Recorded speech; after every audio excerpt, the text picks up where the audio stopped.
Everyone, welcome back to my channel. दोस्तों, आज मैं आपके लिए लेकर आया हूं मेगा कंपटीशन। आप इस कंपटीशन में भाग लीजिए और अपनी समझ की जांच कीजिए। दोस्तों, यह कंपटीशन कोर्स 13, 14, 15 निष्ठा प्रशिक्षण कार्यक्रम पर आधारित है। अगर आप इन प्रश्नों को देख लेते हैं और इन्हें कर लेते हैं तो भविष्य में आने वाली जो आपकी परीक्षा है, माना कि उसके लिए आप 50% प्रश्न अपने आप ही हल हो जाएंगे। तो आइए दोस्तों, बिना देर किए हम आपके सामने शुरू करते हैं मेगा कंपटीशन। आप वीडियो के अंत तक बने रहिएगा। देखिए, पहला क्वेश्चन आपके सामने आ रहा है स्क्रीन पर। आप देखिए, निम्नलिखित में से कौन सा एक नेतृत्वकर्ता की विशेषताओं में नहीं आता? सकारात्मक दृष्टिकोण, बदलाव लाने के लिए प्रयास न करना, दूसरों को अभिप्रेरित करना अथवा प्रभावित करना, पहल करना व पहला कदम उठाना। तो सोचिए दोस्तों, बताइए इस प्रश्न का राइट आंसर क्या होगा। आपने प्रशिक्षण ले लिया है, आपको आंसर मालूम होगा। तो मेरे हिसाब से यहाँ पर बदलाव लाने के लिए प्रयास ना करना, ये आपका राइट आंसर होना चाहिए, क्योंकि नेतृत्वकर्ता की जो भूमिका होती है वो बदलाव लाने का प्रयास करना होती है। तो यही आंसर आपका सही है, ऑप्शन नंबर सेकंड। फिर अगला क्वेश्चन आपके सामने आ रहा है। देखिए, नेतृत्वकर्ता के प्रकारों में क्या नहीं आता? Leaders by reaction, leaders by action, leaders by position, इनमें से कोई नहीं। तो दोस्तों, यहां पर देखिए, जो यहां दिया गया है आपका नेतृत्वकर्ता के प्रकारों में, तो आपने पढ़ा होगा कि leaders by action, leaders by position, ये दोनों तो नेतृत्वकर्ता के प्रकार होते हैं। लेकिन लीडर्स बाय रिएक्शन ऐसा नेतृत्वकर्ता के प्रकारों में नहीं आता। इसका मतलब आपका आंसर नंबर फर्स्ट जो है वो आपका राइट है यहां पर। ठीक है, फिर आगे है अगला प्रश्न है, विद्यार्थी अधिगम पर विद्यालय नेतृत्व के प्रभाव में से है। ध्यान दीजिएगा, विद्यार्थी अधिगम पर विद्यालय नेतृत्व के प्रभाव में से है क्या? प्रत्यक्ष प्रभाव, मध्यवर्ती प्रभाव, पारस्परिक प्रभाव या उपर्युक्त सभी।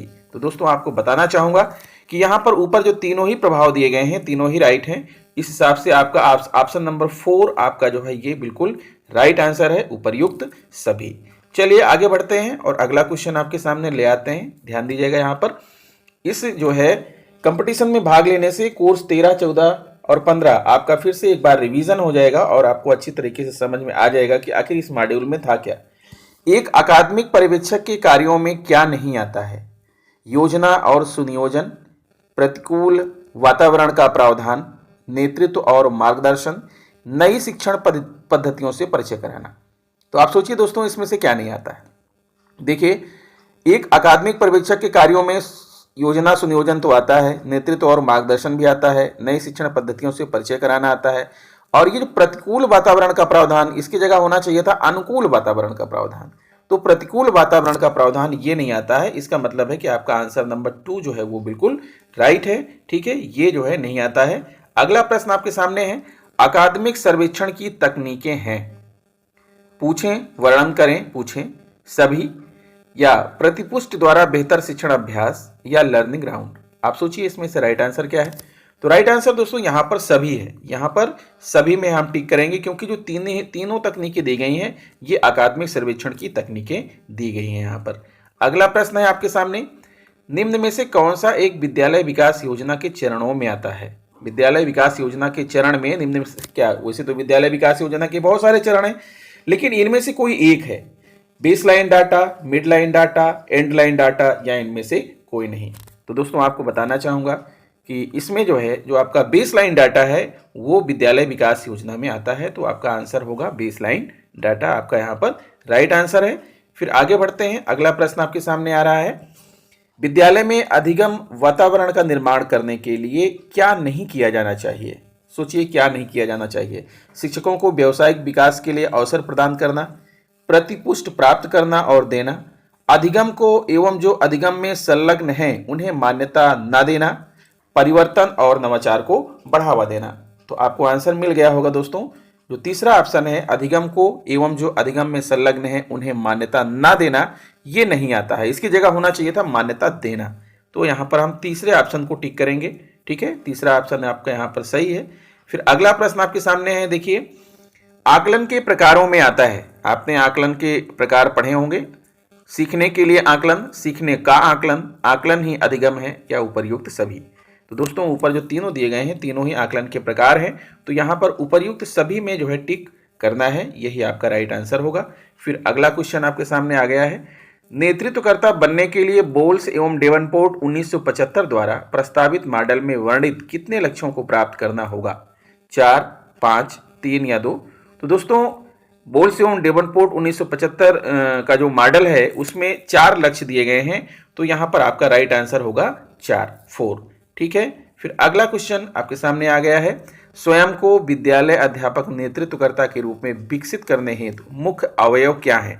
ज्ञान, कौशल, अभिवृत्ति या उपर्युक्त सभी? तो दोस्तों यहाँ पर राइट आंसर आपका है उपर्युक्त सभी। जो तीनों दिए गए हैं तीनों ही जो है नेतृत्वकर्ता के रूप में विकसित करने के अवयव हैं। ठीक है। फिर आगे बढ़ते हैं। अगला प्रश्न है, डोजिल द्वारा स्कूली शिक्षा हेतु किए गए हाल के प्रयासों में आता है क्या? प्रदर्शन ग्रेड इंडेक्स, UDISE+, उपर्युक्त दोनों या इनमें से कोई नहीं? तो दोस्तों यहाँ पर आपका ऑप्शन जो थर्ड है उपर्युक्त दोनों यह राइट है, क्योंकि डोजिल द्वारा स्कूली शिक्षा हेतु किए गए हाल के प्रयास में प्रदर्शन ग्रेड इंडेक्स PGI और UDISE+ दोनों ही शामिल हैं, तो यहाँ पर दोनों ही राइट आंसर होंगे। ठीक है। आगे बढ़ते हैं अगले प्रश्न की ओर। अगला प्रश्न है, समग्र शिक्षा के विषय में क्या सत्य नहीं है? इसमें सर्व शिक्षा अभियान, राष्ट्रीय माध्यमिक शिक्षा अभियान और शिक्षक शिक्षा 3 पूर्ववर्ती योजनाएं समाहित हैं। ये तो बिल्कुल सही है। मानव संसाधन विकास मंत्रालय ने 2017-18 में समग्र शिक्षा का शुभारंभ किया। विद्यालय शिक्षा के क्षेत्र में यह एक सर्वसमावेशी कार्यक्रम है जिसका विस्तार विद्यालय पूर्व से लेकर 12वीं कक्षा तक है। इस योजना में विद्यालय की परिकल्पना विद्यालय पूर्व, प्राथमिक, उच्च प्राथमिक, माध्यमिक व उच्चतर माध्यमिक स्तर तक एक है। तो आप बताइए कि इसमें क्या जो है सत्य नहीं है? तो दोस्तों यहाँ पर जो आपका ऑप्शन नंबर सेकंड है, मानव संसाधन विकास मंत्रालय ने 2017-18 में समग्र शिक्षा का शुभारंभ किया, ये गलत है। यहाँ पर 18-19 होना चाहिए था, तो इस वजह से जो है ये गलत है। यहाँ पर आप सेकंड ऑप्शन में टिक करेंगे, सेकंड ऑप्शन आपका राइट है। फिर 13वां क्वेश्चन आपके सामने है, समग्र शिक्षा योजना के उद्देश्य क्या है? गुणवत्तापूर्ण शिक्षा का प्रावधान और विद्यालयों के सीखने के प्रतिफलों में वृद्धि, विद्यालय शिक्षा में सामाजिक और जेंडर संबंधी अंतर को कम करना, बच्चों के निःशुल्क और अनिवार्य शिक्षा अधिकार अधिनियम 2009 के कार्यान्वयन में राज्यों की सहायता या उपर्युक्त सभी? तो यहाँ पर राइट आंसर आपका होगा दोस्तों उपर्युक्त सभी, ये आपका सही है, इसमें आपको टिक करना है। ठीक है। फिर अगला प्रश्न है, समग्र शिक्षा योजना के विशेषताओं में नहीं आता। क्या नहीं आता? स्मार्ट कक्षाएं, डिजिटल बोर्डों और DTH चैनल के माध्यम से शिक्षा में डिजिटल प्रौद्योगिकी का उन्नत उपयोग, कस्तूरबा गांधी बालिका विद्यालयों का कक्षा 6 से 8 का तथा कक्षा 6 से 12 तक उन्नयन, प्रत्येक बच्चे के लिए प्रतिवर्ष 1000 रुपए की दर से वर्दी के लिए आवंटन, प्रत्येक बच्चे के लिए प्रतिवर्ष 250 से 400 रुपए की दर से पाठ्य पुस्तकों के लिए आवंटन। तो आप सोचिए इसमें से क्या नहीं आता? मेरे हिसाब से यहाँ पर आपका तीसरा ऑप्शन सही है। प्रतिवर्ष 1000 रुपए की दर से वर्दी के लिए आवंटन नहीं होता, बल्कि ये 600 रुपए होता है, इसलिए आपका ऑप्शन थर्ड यहाँ पर ये रॉन्ग होगा, तो थर्ड को हम यहाँ पर टिक करेंगे। फिर अगला क्वेश्चन है 16वां क्वेश्चन आपके सामने, समग्र शिक्षा योजना के घटक हैं क्या हैं? पूर्व प्राथमिक शिक्षा, पढ़े भारत बढ़े भारत, खेले भारत खिले भारत या उपर्युक्त सभी? तो दोस्तों यहाँ राइट आंसर होगा आपका उपर्युक्त सभी। ठीक है। तीनों ही समग्र शिक्षा के जो है घटक हैं। ठीक है। अगला प्रश्न है, समावेशी शिक्षा को बढ़ावा देना किस योजना का घटक है? सर्व शिक्षा अभियान, राष्ट्रीय माध्यमिक शिक्षा अभियान, समग्र शिक्षा या शिक्षक शिक्षा? तो ध्यान दीजिए, समावेशी शिक्षा जो है ये किसका है? समग्र शिक्षा का जो है ये एक घटक है। यहाँ पर राइट आंसर होगा आपका समग्र शिक्षा। फिर अगला क्वेश्चन है 17वां, समग्र शिक्षा के प्रमुख उद्देश्यों में से एक है क्या? स्कूली शिक्षा के सभी स्तरों पर जेंडर और सामाजिक श्रेणी के अंतराल को दूर करना, जातिगत आरक्षण, बालिकाओं के लिए अलग विद्यालय की व्यवस्था या इनमें से कोई नहीं? तो दोस्तों प्रमुख उद्देश्यों में से जो आपका पहला है वही आपका यहाँ पर राइट है। स्कूली शिक्षा के सभी स्तरों पर जेंडर और सामाजिक श्रेणी के अंतराल को दूर करना, ये आपका राइट आंसर होगा, इसी को हम टिक करेंगे। फिर अगला क्वेश्चन आपके सामने आ रहा 18वां है, रंगोत्सव के विषय में क्या सत्य है? यह मानव संसाधन विकास मंत्रालय की एक पहल है। यह राष्ट्र के युवा शिक्षार्थियों की संस्कृत विविधता के बारे में जागरूकता पैदा करने के लिए बनाई गई है। उपर्युक्त दोनों या इनमें से कोई नहीं? तो दोस्तों यहाँ पर ऊपर जो दोनों ही स्टेटमेंट दिए गए हैं दोनों के दोनों सत्य हैं, तो हम यहाँ पर टिक करेंगे उपर्युक्त दोनों में। ठीक है। फिर अगला प्रश्न है 19वां, यूथ क्लब और इको क्लब का गठन किस योजना के तहत किया गया है? सर्व शिक्षा अभियान, राष्ट्रीय पाठचर्या की रूपरेखा 2005, समग्र शिक्षा योजना या राष्ट्रीय शिक्षा नीति 1986। सोचिए आप, यूथ क्लब और इको क्लब। आपको बताना चाहेंगे दोस्तों, यह जो है समग्र शिक्षा योजना के तहत जो है यूथ क्लब और इको क्लब का जो है गठन किया गया है। फिर अगला प्रश्न है, स्कूलों में शिक्षकों को प्रशिक्षण और जमीनी सहायता उपलब्ध कराने के लिए सबसे महत्वपूर्ण इकाई है? बीआरसी, सीआरसी, डायट या डीसी ट्रेनिंग। आप सोचिए यहाँ पर, सीआरसी का मतलब जो आपका जो संकुल होता है वही है आपका जो है सीआरसी, जिसे कहते हैं क्लस्टर रिसोर्स सेंटर। तो राइट आंसर यहाँ पर दोस्तों आपका होगा ऑप्शन नंबर 2, सीआरसी। सीआरसी स्कूलों में शिक्षकों को प्रशिक्षण और जमीनी सहायता उपलब्ध कराने के लिए ही बना हुआ है। ठीक है, फिर अगला क्वेश्चन आप देख पा रहे हैं जो है 21वां है, गणित कलिका आंदोलन किस राज्य का एक उत्कृष्ट प्रयोग है? गुजरात, ओडिशा, कर्नाटक या तमिलनाडु। तो बताइए दोस्तों यहाँ पर बताना चाहेंगे कि यह जो है एक कर्नाटक राज्य का जो है एक उत्कृष्ट प्रयोग है। फिर अगला प्रश्न है 22वां है, प्रारंभिक बाल्यकाल की अवधि क्या होती है? जन्म से 6 वर्ष, जन्म से 8 वर्ष, जन्म से 10 वर्ष या जन्म से 12 वर्ष।